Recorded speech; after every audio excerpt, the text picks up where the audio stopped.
Sa may highway. Salamat, ingat po. Yan. Ngayon, tayo sa bayan.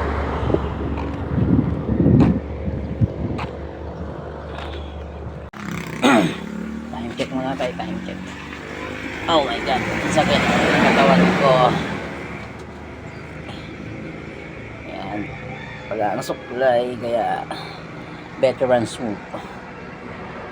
Yung suklay mo nating kamay. Yan. Bago pa ng haling araw. Yan, kung makapansin nyo, daming nagja-jogging kanina.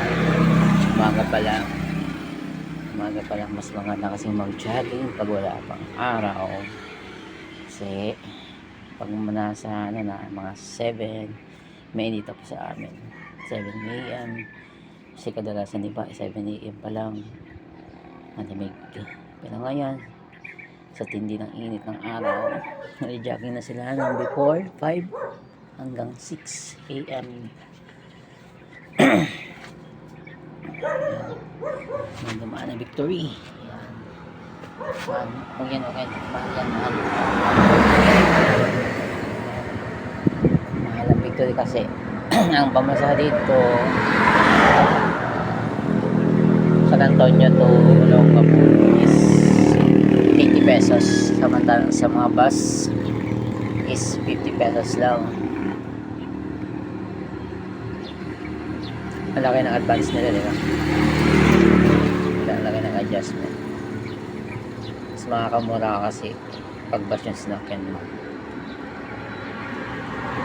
Pero pag mabilisan naman yung pag-usap, mas mabilis talaga ang victory. Kaya nga tinawag na victory. Ay. Okay guys, hanggang dyan muna ang mini-vlog natin.